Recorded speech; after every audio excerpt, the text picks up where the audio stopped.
It isn't just Santa making children's Christmas wishes come true this year. A preschool director in Indianapolis decided to work a second job with the mission of buying her students gifts. Renee Dixon joins us now for more on how she is spreading joy this holiday season. Renee, good morning. Thanks for being here.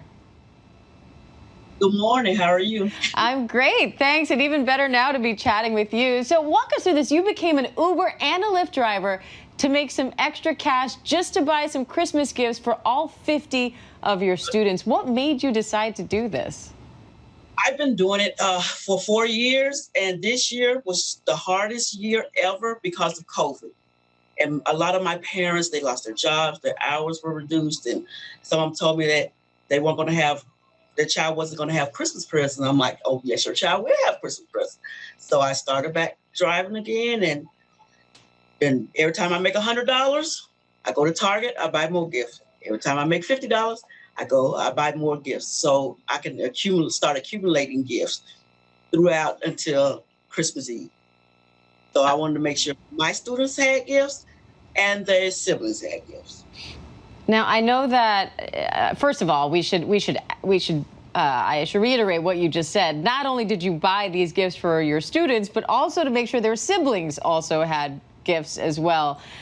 The level of thoughtfulness here is endless, and I know that many of your students' parents are also essential workers. How have you seen them struggle throughout this pandemic? It's been hard. We've lost over half of our students because of the pandemic. A lot of parents couldn't pay anymore. So when they told me they couldn't provide for their child for Christmas, I got to do what I got to do. So it wasn't no thought about it. It was like, okay, your child's going to have some Christmas presents. And then I'm going to get Christmas presents and for you to get them a present. So the child has a Christmas present, sibling, and then their parent gets a present to give to their child. You know, you say I got to do what I got to do, but you didn't have to do any of this. This was something that you chose to do, and what an amazing impact you're having. How much money have you raised to date? Well, right now it's $3,000, and I'm really not trying to, I don't see the big issue of what I'm doing, the big deal people are making. It's like everyone can do this. It's just people are in need now. I've had family members die from COVID. Some of my children had family members die from COVID or affected with COVID, and it's just been a horrible year for little kids, and they have no control of what is going on in the world. So just to put a little bit of hope in their hearts, hey, who wouldn't do it? You know, you're saying anyone can do this, but not everybody does. And you went out and you did this. Now Uber is saying that they plan to match the money you have earned to date and donate that to help your students as well. What does it mean to you to know that all the work that you did is now going to go twice as far? It makes me feel good, and I want people out there to know that I'm not a scammer. This is coming from my heart because I didn't ask anyone to help me. I just happened to have a passenger in the car, and he read my profile, and he was like, oh, so do you still do this? I'm like, yeah, I'm driving now to get Christmas presents for all the kids.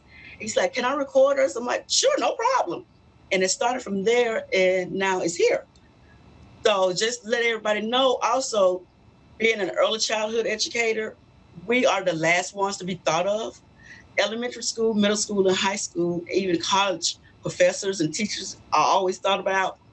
But no one ever thinks about early childhood education teachers.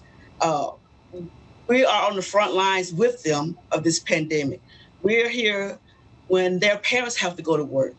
We are one of the lucky ones, centers that still open. A lot of them had to close because they lost so many children. I mean, the need is overwhelming, and it's not stopping at Christmas. This is going on. This is what I do throughout the year. Christmas is over with. Okay, winter is coming. They need boots. They need hats. They need gloves. My children, I call them my children, will always need me. And so I let the parents know I'm here. Whatever you need, I'm here. I let anybody. people say have a kind heart. I'm like, no, that's what you're supposed to do. Well, I know you're talking about how teachers of older children and even adults tend to get more appreciation, but I can tell you, as the mother of a 2-year-old myself, I personally appreciate everything you're doing in your line of work, and clearly the attention you're receiving shows that the whole country really is resonating with this. Not all heroes wear capes, and you, ma'am, are a hero today. So thank you so much for what you're doing, both for your kids and for what your story will do around the country, not only for other children as well, but for teachers just like you. Thank you. Thank you. Hi, everyone. George Stephanopoulos here. Thanks for checking out the ABC News YouTube channel. If you'd like to get more videos, show highlights, and watch live event coverage, click on the right over here to subscribe to our channel. And don't forget to download the ABC News app for breaking news alerts. Thanks for watching.